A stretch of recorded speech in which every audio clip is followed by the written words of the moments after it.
welcome back. That's mine. No, it's mine. Come on, get out of my kitchen, man. Hey, you guys need to cool it down or I'll have to introduce you to my friend who's a corrections officer, making our communities a safer place. That's right. Let's go meet her. That's mine. Come on, man. Sam.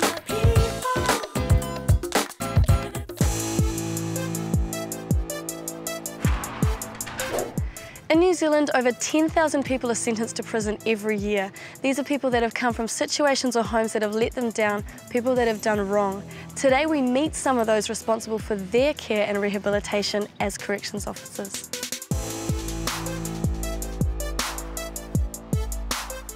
Guys, this is Daisy Taunabasa. She is a senior corrections officer here at the Auckland Regional Women's Corrections Facility. Daisy, can you tell us about what you do? As a correction officer, we ensure that these people that come into our custody are well prepared before they go out and reintegrate back to the community. We have to assist them and manage their sentence plan. How long have you been a corrections officer? I've been a corrections officer since 2004 when the department came down to Samoa for the recruitment. What's the best part of your job? Knowing that these girls go out and they never come back. And I know that if they don't come back, I know they choose the right path. What do your family feel about you being a corrections officer? At first, when I first started, they didn't like it. Why? Because they were thinking of a prison environment. They're thinking that I wouldn't be able to handle the prisoners.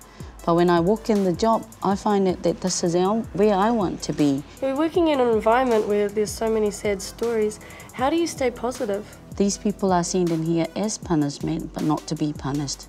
We're not to charge them.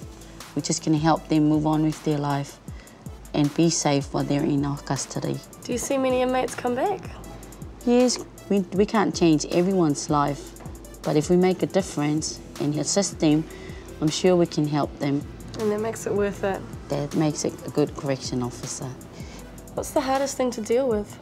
The hardest thing to deal with is when the prisoners have their visitors coming in and seeing the little ones or the young ones leaving the mums here and going home, crying in tears and heartbroken. We felt sad for the children to go and leave their mummies inside here with your family. That is where you're supposed to be. And they do see it. They do see it and they're willing to become better people. So as corrections officer, we can be their mothers, we can be their sisters, we can assist them while they're in here. Why do you do it? I do it because I know that I can make a difference to someone's life and I know that I can help them reduce reoffending.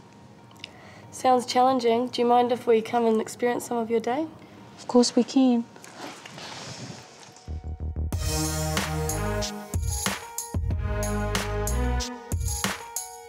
How does a normal day start for you?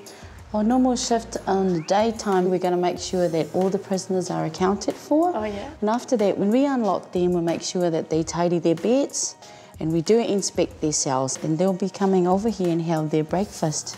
So this is low security. They get quite a lot of freedom in here. Yes, low security is different from high security, but we monitor what they do and make sure that they're well behaved while they're in here. Well, being in the kitchen's making me kind of hungry. Is it lunchtime now? Khalia, it's not time for lunch. Gotta go back to work.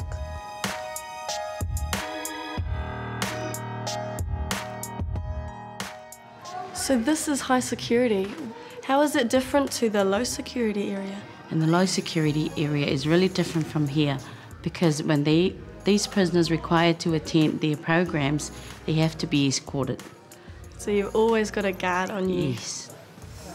This is their cell, the day cell. They've got all their beddings, they've got their own toilet and their own shower. Wow, you kind of thought it would be smaller. We're going to make sure that they're comfortable while they're in here. And also, as I mentioned before, their well-being and their safety. So what happens in here? This is our textiles industry, and this is where the prisoners come to work while they are in jail. Wow, so you give them a chance to learn life skills while they're here. When they get out in the real world, they do need to get a job so that they can move on with life. And they do their unit standards while they're in here. We're helping the girls so that they know the importance of work, so that will help them get jobs when they leave this facility. What's it like for you when the prisoners get released? Oh, we're happy for them. because you're happy they managed to get out and be with their family in whānau. What hope do you have for the prisoners? We hope for them to stay out of trouble when they get out of here, be positive and stay with their family where they belong. Do you give them advice? Of course we do. We tell them, don't come back.